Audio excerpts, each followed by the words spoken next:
All right, so now what I need to talk about is the heart of the problem.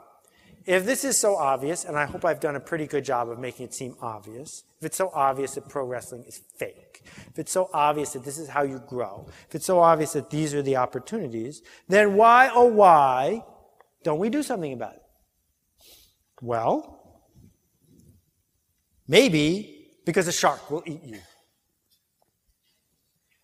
More people are killed by deer in the United States than shark. This is true. And yet, you find people who are afraid of swimming in the ocean because of sharks, and no one is afraid of deer.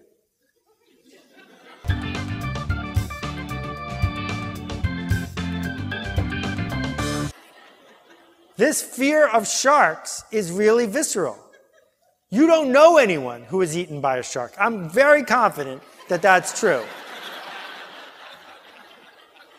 But there's something hardwired in us. The minute we heard, and it came out of the water, the first time, we were really, no one said, wait a minute, that's not a deer. So something is going on here. And what's going on here is this. The reason the chicken crossed the road, I had a better chicken, but it broke. It was a deluxe chicken from Archie McPhee, and the deluxe is a misnomer. The neck region is particularly fragile. The reason the chicken crosses the road is because his lizard brain told it to. The only brain a chicken has is called, by some psychologists, the lizard brain. The lizard brain is the brain that all wild animals have. It's what makes them wild. It is the brain responsible, organized, and evolved for fear, anger, revenge, reproduction. That's its job. If you don't have a good one of those and you're a chicken, you're dead. If you don't have a good one of those and you're a lizard, you're dead. No progeny, they don't have grandchildren, that's the end of that. So this evolved for really good reason. This lizard brain, this idea that we must scurry and hide and maintain the status quo and be angry and whenever possible reproduce, that part of our brain evolved first. And it's right here. Just above the brainstem, the amygdala is involved. You can learn way more brain science than I know, and you will confirm all of this is true. If I put you in a functional MRI scanner and put certain images in front of you, I don't know, sharks, this part of your brain will light up. It's in charge. On the other hand, if I put a love poem in there, it's really quiet and something else is lighting up in your brain. We can see this now. And here's what happens. When someone says, I need you to give a speech on this new topic, this part of your brain lights up first. And it sends a chemical through your brain. And that chemical goes to the part of your brain that actually has words and tells stories. And that part says, you know what's going to happen? You're going to give that speech and people are going to laugh at you. And your boss, who's always hated you, is going to fire you. And he's going to tell all his friends, and none of them are going to hire you. And then you're going to become homeless, and then you're going to die. And that whole conversation takes about that long. And the thing that's fascinating about the lizard is it's so powerful. Right? You're on a plane. 15 minutes before you land, as soon as you land, there's a really big meeting with the client. You're banging out this great keynote presentation. You're putting all the details into it, and you got 6 ideas left to go, and the plane hits turbulence. In that moment, do you continue, or do you put your head between your legs and go, oh my God, we're going to die? And in that moment, you're not saying, wait a minute, my willing the plane to stay aloft is not helping the plane stay aloft. That there's actually no connection between the ability for me to panic and my future survival. And yet, you do it anyway, because it short-circuits all the other elements of your brain. Someone's making a sales call on you. They're selling you life insurance. They're going along, they're touching this part of the brain and this part of the brain, taking care of your family, making money on the investment, blah, blah, blah, blah, blah. And then they say, and it costs this much. And this part of the brain goes, woo, woo, woo. And that's why people are irrational when you make sales calls, because they're rational until that moment, and then the lizard brain speaks up and it takes over. Or you're on a diet, and you've been on a diet for a really long time, and you're making progress, and then you get a call from your girlfriend, and she's angry at you, and you go to the freezer, and you eat a half a pint of ice cream. In that moment, the lizard decided to eat the ice cream, not the part of your brain in the front that got an A in logic at Tufts, right? And this shift is part of what makes us human beings, right? What human beings do is we wrestle all the time with what's going on back here. And for millennia, it served us pretty well. For example, 7,000 years ago, if you're in a village and you get in a fight with the chief throws you out, and a saber-toothed tiger eats you, and you die. So it's a good thing that the lizard brain said, don't get in a fight with the chief. Chief has more power than you could die. And so that gets conditioned. In 1880, you're the foreman of a factory, and you need people to behave while they're putting the buttons on the jackets, and someone's not working fast enough, and you say, work faster or I will fire you. And that person works faster because they don't want to be fired. Good for the boss, and if you don't want to be fired, good for you. And so this obedience is built in. And then we get to public school. Public school, which, by the way, was invented by the industrialists in the United States, Woodrow Wilson, Andrew Carnegie, etc., to train people to work in a factory. That is its function. You can look it up. And so you sit in straight rows, and you're processed in batches. And if you behave and conform, you get advanced to the next thing until finally you're done, and then they send you out ready to work in a factory, which is an unnatural way to spend your whole day, because we weren't evolved to do that, so we had to train people for 12 or more years that that's what you're supposed to do. Sit still, follow instructions, use a number 2 pencil, fill out the form properly, and get the right answer. And if you don't, along the way, the foreman, otherwise known as the teacher, says, if you don't conform, if you're not compliant, I'm sending you to the principal's office. And so we comply. We're trained to comply, or we're a defect, and we're thrown out of the system. So we have used, industrialists have used, politicians have used, social organizations have used, religions, big time, have used the activation of the lizard brain to get us to comply. And it was a great deal because it made many people rich. And this middle class invention was really cool in the last 50 years because it even made people rich who didn't own the factory. That super compliant, very motivated people could make $100 or $200 or $300,000 a year without actually owning the place, by being middlemen and pushing the compliance down the system. And now along comes the revolution.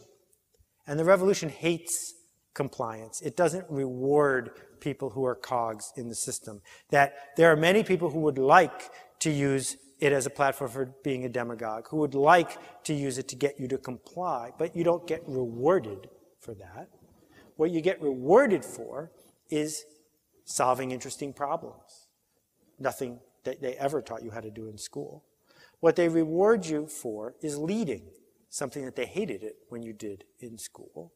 What they reward you for is doing things that most people think are risky, but you know aren't. What they reward you for is connecting other people in a way they want to be connected, organizing these tribes, leading them forward. What they reward you for is creating ideas worth spreading. And we're all afraid to do that. Steve Pressfield calls it the resistance. The resistance is the voice of the lizard brain. The resistance is that little voice. It doesn't actually talk. It makes this part of your brain talk. The resistance is one that says, don't do that. It won't work. The resistance is the one who says, you know, you thought you had a good idea last week and it wasn't. You don't have a good idea today either. The resistance says, what should I wear today? I want to fit in. Right? The resistance says, well, he hasn't called me in 3 days, so I shouldn't call him because then he'll think I'm desperate. Right? The resistance is this voice that the industrialist loves, that the school teacher loves because it makes their job easier. And that, in fact, going forward, what we're going to have to figure out how to do if we want to thrive in this new economy is really simple. We have to say, okay, I get it. I have a lizard brain. And I get the fact that everyone having a lizard brain actually gives me an advantage because they don't know they have a lizard brain, but I do. And if I can figure out how to use that to my advantage, then I win.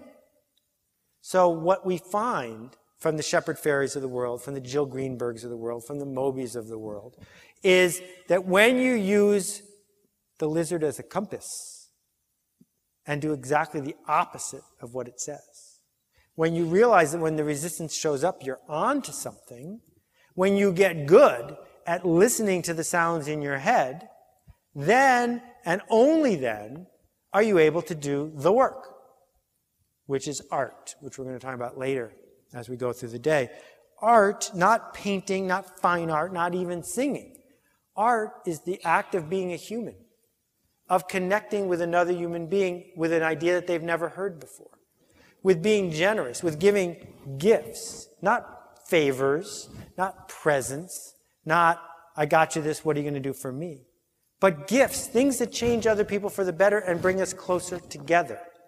That when we create this culture, this momentum, that what we do as we walk through the world is instead of running around like a wild animal trying to protect ourselves, instead realize that there's this moment of abundance that won't be here forever. An abundance where we can make connections at no cost, where we can share ideas at no cost, where we can organize people at no cost. That when we do those things, if we do it with right intent, for the right reason, often enough, it all works out.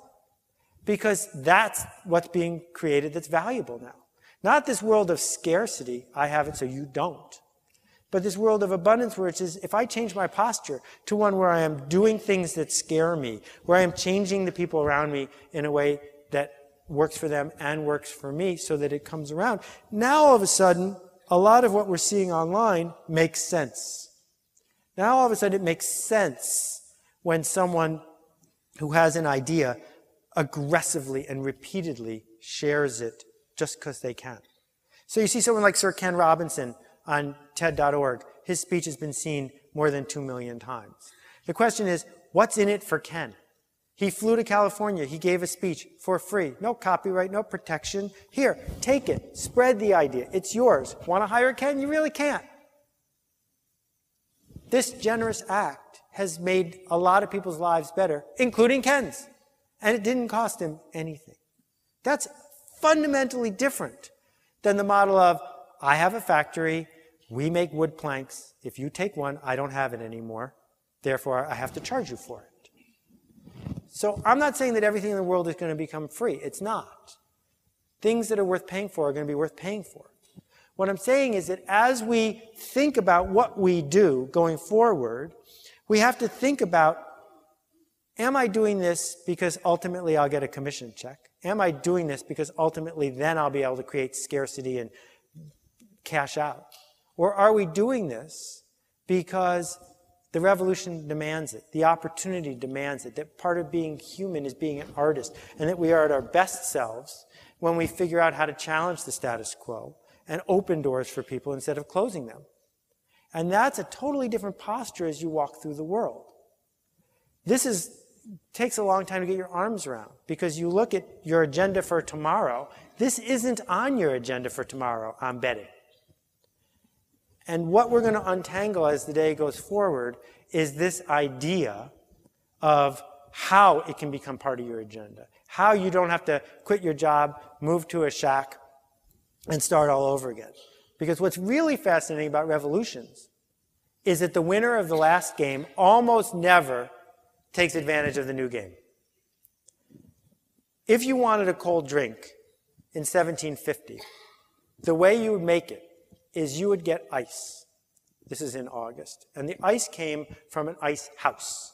And the ice house was filled all winter long with ice. And then it would slowly melt as the summer went on. And they would actually bring you ice at great expense. In the 1800s, they invented big factories that could make ice on demand all year long through refrigeration. Not one company that dominated that first ice business made it to the second one. It would have been trivial for them to dominate.